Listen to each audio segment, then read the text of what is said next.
안녕하세요. 경찰대 문항 분석 때문에 선생님이 자료를 좀 준비했습니다. 여러분들도 다 확인하실 수 있는 그런 자료인데요.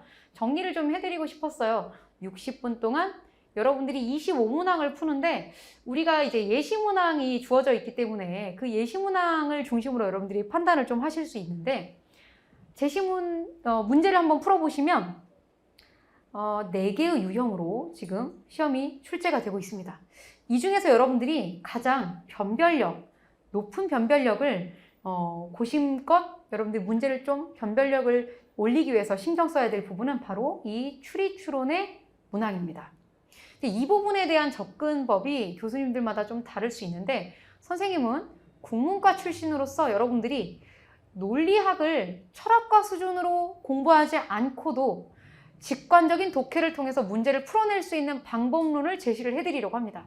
자, 그렇다고 해서 논리학의 모든 기호나 벤 다이어그램을 이용한다거나 이런 것들을 모두 배제할 수 있는 건 아니기 때문에 선생님이 이 부분에 대해서는 추리추론 아주 쉽고 간단하게 풀 수 있는 방법들 위주로만 정리를 해서 보여드리도록 하겠습니다. 수업 시간에요. 자, 그래서 이 언어 이외의 논증 비판, 종합 판단, 표현은 각기 다르지만 사실은 같은 내용입니다. 자, 뭐냐? 선생님이 판단한 결과는 두 번째 논리 추론의 추리 추론의 딱 3문제. 그걸 피셋이나 이런 공무원 시험에서는 논리 퀴즈라고 표현을 하거든요. 그 3문제 제외하고 나머지, 그러니까 총 25문항 중에 22문항은 그저 사실은 독해 문제라고 말할 수 있습니다. 좀 분석적 독해, 추론적 독해를 좀 해주셔야 되겠죠. 문제 자체가 거의 내용을 통해서 알 수 있는 것은 정보, 내용 일치에 대한 문제는 1번에서 7번까지 굉장히 쉬운 세트로 제시가 되고 있는데 8번부터 논리 퀴즈가 3문제 시작을 함과 동시에 추론을 통해서 복합적인 이해를 할 때 풀어낼 수 있는 유형으로 제시가 되고 있습니다. 그래서 여러분들이 좀 신경을 쓰셔야 되는 부분이 여기 8, 9, 10 3문제 그리고 그 뒤부터 25번까지입니다. 특히 여러분들도 아시겠지만 이 마지막에 종합판단 이 부분에서는 리트 지문이라고 생각하시면 되실 것 같아요.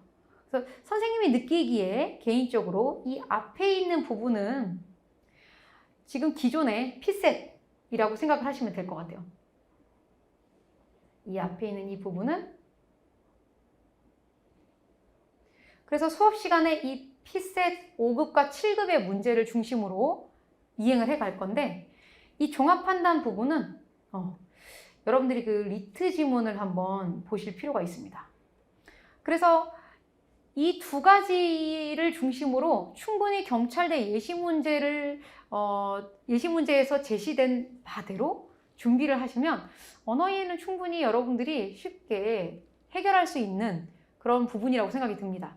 그래서 시험 예시문항이 공개되고 난 이후에는 많은 학생들, 선생님 수업을 듣는 친구들도 그렇고 선생님 이건 거의 변별이 영어에서 날 수도 있겠는데요. 그리고 특히 추리 추론이 이 문항 그리고 마지막에 종합 판단은 왜 이제 좀 결정타가 될 수 있냐면 시간 관리 때문에 그렇습니다. 60분 동안에 25문항을 푼다는 건 그렇게 시험 문제 자체가 빡빡하게 빨리빨리 읽고 풀어가야 되는 그런 쫓기는 문제는 아니에요. 왜냐면 우리가 기계적으로 따졌을 때 한 문항당 2분, 15초, 20초 이렇게 잡을 수 있거든요. 2분 30초도 괜찮을 것 같고요. 그런데 이 논리 추론, 추리 추론의 이 부분에서 시간을 세이브 하셔야 됩니다. 그래야 독해를 하실 때 그 뒷부분, 추리 추론 그 아래로 논증 비판과 종합 판단에서 여러분들이 좀 더 면밀히 독해를 하신 다음에 답안을 찾아낼 수가 있습니다. 약간 여러분들 그 논리 퀴즈 같은 경우에 문제를 빨리 풀 수 있는 스킬들이 있을 수 있는데요. 나머지의 문항들은 여러분들이 정말 꼼꼼하게 독해를 하셔야 문제를 풀 수 있습니다. 가끔 어휘적으로 함정이 있을 수도 있고요. 그래서 이제 학교에서 발표한 그 문항은 이렇습니다. 여러분들도 아마 발표한 그런 자료를 보시면 충분히 확인할 수 있고 선생님 교재에도 레벨 2에서 맨 뒤에 올려놨어요.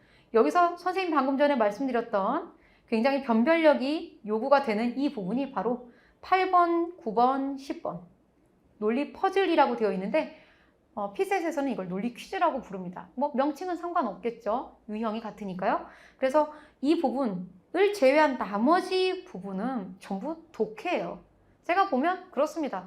여러분들 이 문제 자체에 뭔가 논리학의 기본 토대가 반드시 필요하다거나 그런 문제들은 딱 이 세문항밖에 없어요.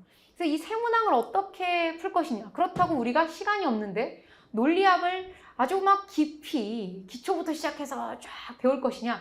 이건 또 다른 문제입니다. 여러분들이 영어에 대해서 조금 더 신경을 쓰셔야 되는 상황이기 때문에 선생님은 여러분들께 최고의 효율, 최단기간의 최고 효율을 끊을 수 있도록 그렇게 준비를 해드리도록 하겠습니다. 자, 그래서 뭐 이 문제 유형이 그렇습니다. 언어 이해는 세부정보 파악, 내용 일치의 문제라는 거죠. 이제 추리, 추론, 논리, 퍼즐 딱 요거 여러분들 요것만 정복을 하시면 되실 것 같아요. 나머지는 정확하게 독해를 통해서 여러분들이 답안을 이끌어내는 그 과정을 통해서 해결이 충분히 가능합니다. 자, 그래서 사실은 뭐 선생님 이렇게 말하고 싶죠. 선생님 분야니까 당락이 기준이 된다 이렇게 말하고 싶어요. 근데 이건 영어가 완벽하게 어느 기준선 안으로 올라오신 분들에 한해서이겠죠. 서강대 수준의 편입 영어 수준을 가지고 있으셔야 경찰대 영어도 굉장히 수월하게 해결하실 수 있을 거라는 정보가 있죠. 아마 이제 김신구 교수님께서 계속 강조를 하시는 부분이 아마 그런 부분일 거예요. 서강대 이상의 수준이 되어야 한다. 선생님도 그런 것에 굉장히 동의합니다. 점수는 동일합니다만 여러분들이 이 언어 논리는 영어는 거의 대부분 준비를 하는 것 같아요. 영어는 학원에서도 많이 준비를 하고 있는데 아마 언어 논리는 독학을 선택한 친구들도 꽤 많을 거라고 예상이 됩니다. 실제로 피셋에서도 독학을 하는 경우들이 수험생들이 많거든요. 그런데 이 독학을 한다는 건 수험 기간을 좀 길게 잡았을 때의 얘기고요. 우리 벌써 시험이 코앞으로 다가왔어요. 그래서 11월 전까지 여러분들이 그 역량을 쫙 끌어올리려면 언어 논리에 대한 특히 아까 논리 퀴즈 부분에 대한 정복이 좀 필요하다고 생각을 합니다. 그래서 여러분들이 이 부분 말씀드렸던 이 부분에 대한 좀 신경을 쓰시면 효과적으로 내용을 좀 잡을 수 있지 않을까 싶습니다. 그래서 이 사람이 거의 뭐 문항 분석에 대한 얘기를 한다고 했는데 이 문학 분석은 아니지 않나 라는 생각을 좀 하실 것 같아요. 학교에서 발표한 문항에 대한 어떤 내용은 유형은 이렇습니다만 선생님 보기에는 굳이 이렇게 막 나누고 할 필요가 없는 것 같아요. 내가 이게 연역 논증의 평가구나. 논증 분류의 문제구나. 이걸 안다고 답을 정확하게 찾을 수 있는 건 아니지요. 여러분들이 문제를 읽고 답을 찾아내는 그 역량은 기본적으로 독해력입니다. 그래서 독해력을 키우기 위한 노력들, 그 소스를 선생님이 전달하는 게 핵심 선생님의 과업이라고 생각을 해요. 시간을 그렇게 많이 들이지 않은 상태로 일주일에 단 한 번 정도의 어떤 여러분들이 신경을 쓰셔서 역량을 쫙 이끌어내는 그런 방법에 대해서 집중적으로 고민하고 전달을 해드릴 계획입니다. 자, 지금 여러분들의 그 과정이요. 지금 현재 진행하고 있는 과정들 중에서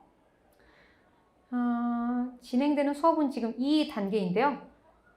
선생님 말씀드렸던 이 논리 추론, 추리 추론의 부분을 레벨 3에서 진행할 거예요.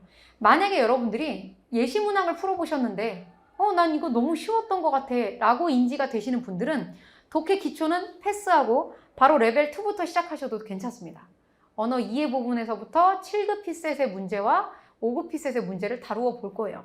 근데 집중적으로 추리 추론의 부분, 그러니까 논리학의 아주 진짜 에센셜한 부분들만 선생님이 딱 엑기스를 집어서 딱 4회 정도로 끊어서 수업을 진행을 해드리려고 해요. 그러면 몇 달 내내 수업을 들어야 되는 그런 과정들도 있지만 여러분들에게는 아주 단기 고효율의 과정이 필요하다고 생각이 됩니다. 자, 그래서 네 번째 레벨 4로 종합판단 영역이 있는데 이 종합판단 영역은 시험 보기 조금 전에 2개의 3개의 문제를 긴 지문을 통해서 추론해낼 수 있는 역량을 확립을 할 거고요. 마지막에 실전 파이널 예시 문항에 적합한 그 문제들을 우리가 정리해서 실전 파이널 대비를 할 겁니다. 여러분들이 내가 뭐 문제를 푸는데 그렇게 어려운 부분은 없어. 그런데 논리학에 대해서는 뭐 깊이 공부할 마음은 좀 없고 문제를 푸는 간단한 소스 이런 힌트들만 조금 얻어가고 싶다라고 생각하시는 분들은 레벨 3부터 시작을 하셔도 크게 무리가 없을 거라고 생각이 들고요. 예시문항을 풀어봤는데 사실은 내가 논리추론 제외하고 논리추론 8, 90 제외하고 8, 90은 좀 배워야 알 수 있는 역량인 것 같아요. 나머지 부분에서 내가 4문제, 3문제, 4문제 이상 틀렸다 라고 하시는 분들은 사실 이 언어 2의 레벨 2, 레벨 1 사실 할 필요가 있습니다. 기본적인 차근차근 독해를 해서 내가 글을 읽어가면서 정보를 척척척척 쌓아가는 그 훈련이 반드시 요구가 되기 때문이죠. 자, 그러면 수업 시간에 선생님이 아주 간단하게 문제를 풀 수 있는 그 소스들을 전달을 해드리도록 하겠으니까 여러분 한번 참여를 해보시면서 경찰대학교 합격의 영광을 누리시기를 바라면서 이 시간 마치도록 하겠습니다. 수고하셨습니다. 수업 시간에 봐요.